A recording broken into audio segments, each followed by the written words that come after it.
Going to start this video from down here to give you a bit of change of scenery. I just had to come and get a bottle of the marmalade gin, which is going to be the next instalment for our tasting. So as mentioned, this is this kind of bridges the gap between liqueur and spirit in the sense that it's spirit strength, so it's 41%, but then it's liqueur sweetness. So we use real marmalade in this. You've got 75 grams of the very finest Cornish marmalade in every bottle. So when we were developing this gin, we basically scoured the earth for the finest marmalade and the most suitable marmalade for a gin. Lots of marmalades, I guess, wouldn't be that suitable for gin just because they're packed full of pectin, which is the stuff that makes it go like a very firm jelly. This marmalade has no extra pectin in. Some pectin is naturally occurring in the fruit peels, but there's no extra pectin in. And in fact, there's no extra anything in. There's 3 ingredients in this marmalade. It's fruit peel, lemon juice, sugar, which makes for a very clean product, especially when we're making it into a gin. It works very well. So most commercial marmalades, you might have 10 ingredients, 3 ingredients. Very good for gin. It's not very good for spreading on toast just because it's quite viscous, it's quite liquidy. But yeah, for gin it's great. So we basically blend in this gin, which is a combination of pink grapefruit, blood orange and Seville orange peels, making it a bittersweet marmalade recipe. We filter out all the solids and then we go. So unlike the marmalade, I'm going to rip the label off again to be able to show you. Unlike the mango gin, this is actually, I guess, quite dark in appearance. When we were developing the recipe, we sort of started off with a little bit of marmalade and then tried it against a recipe with a little bit more marmalade in. And basically we did that lots and lots of times. And every time we added more marmalade, it ended up tasting better. So there is quite a lot of marmalade in there, as there should be for a gin called marmalade gin. So it's very citrusy, it's quite sweet. There's about 50 grams of residual sugar in a bottle. That's the colour of it. Best thing to do with this is have it as a gin and tonic, have it in cocktails like a breakfast martini, which is it's a sour cocktail. You've got lemon juice, you've got Cointreau, there is gin and there is marmalade.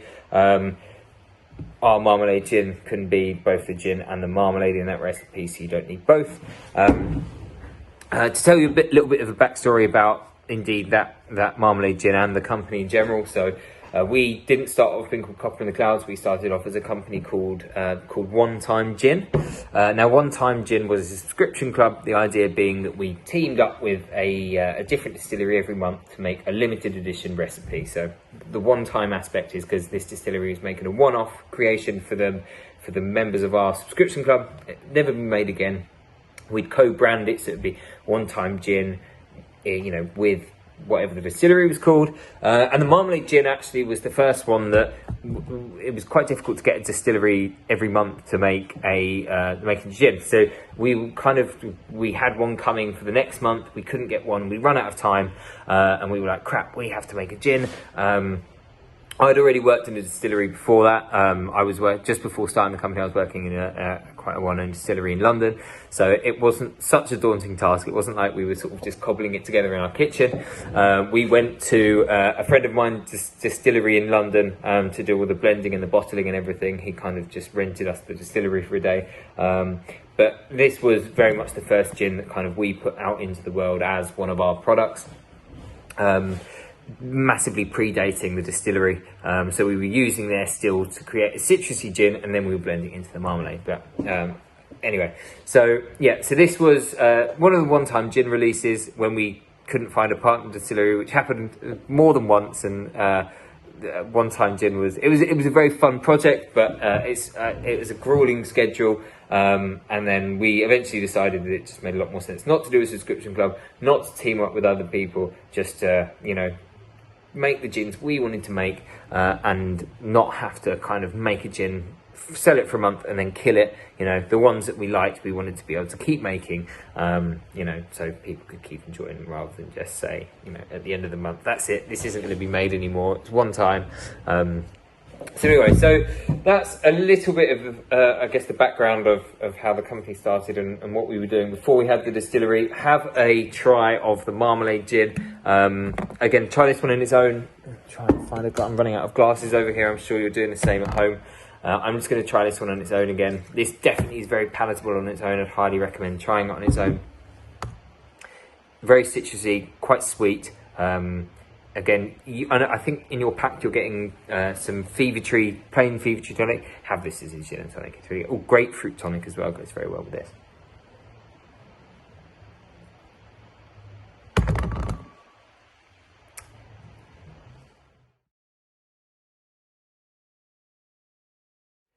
Hi guys, again. So we are on to the final gin of the evening. So this, in previous tastings, this has always been everyone's favourite. It's the sweetest. I guess the general rule is the more sugar you add to something, the more people will like it, which is certainly true in blind tasting. So the lychee gin liqueur started off similar to the marmalade gin. Actually, this was a one-time gin creation before it was a Copper in the Clouds creation. So when we were doing the subscription club, we were always sending out the gins with a box of goodies with it. So there was always some tonic waters. We used a different brand every month, and at least 2 different types of tonic every month. So, you know, like a plain one and a grapefruit one or whatever. And then we'd also have a magazine with it. And then we'd also have a cocktail ingredient. So it might be a syrup, it might be a liqueur, it could be anything. So the flower bomb gin you had earlier, the liqueur that we included as a cocktail ingredient was this lychee gin. Now, we had a Facebook group for the gin subscription club, and basically as soon as the box went out and people started receiving them, the Facebook page is flooded with comments about, oh my god, that lychee stuff's delicious, you need to make it. And at the time we designed it so poorly to be actually made commercially. We'd used a hell of a lot of fresh fruit.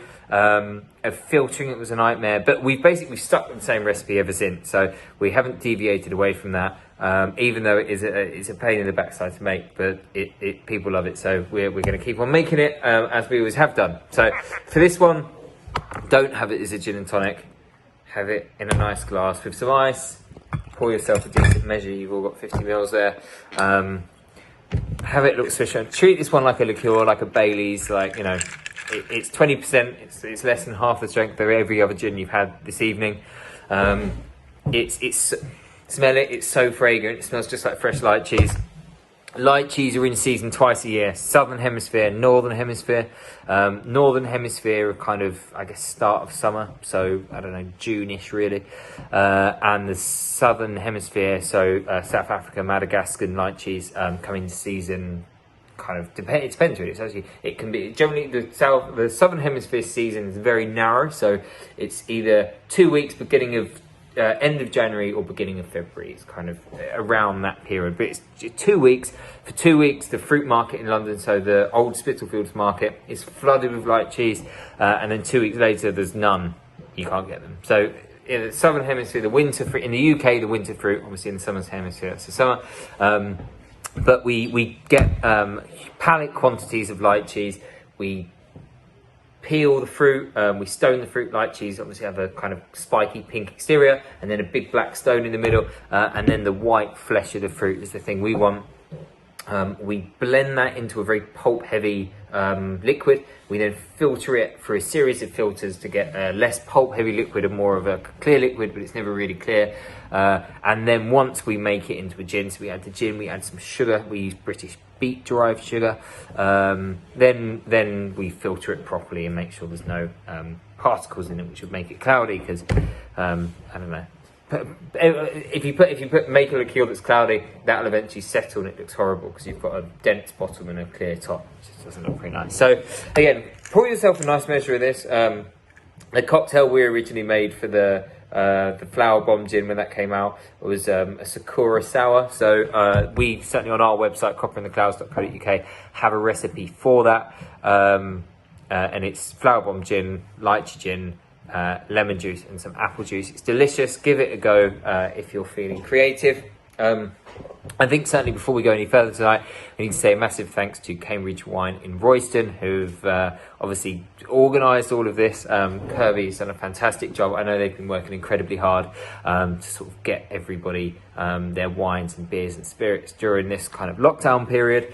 They really are working incredibly hard. I know tonight there's 85 of you doing this tasting. That means they've had to deliver 85 kits. We only gave them the miniatures on Monday, so a bit of a tight schedule. So yeah, round of applause to Cambridge Wine Royston. I think they're doing a discount for all of our products through their website. I know they're delivering certainly to some addresses same day at the moment.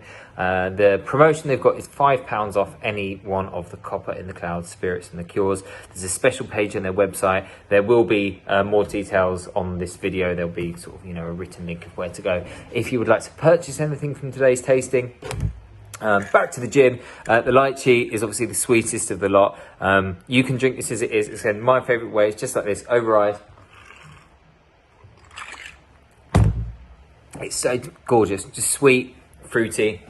That fresh lychee flavour you really can't get anywhere other than just using real fruit, and that's exactly what it tastes like. So hopefully you'll enjoy that.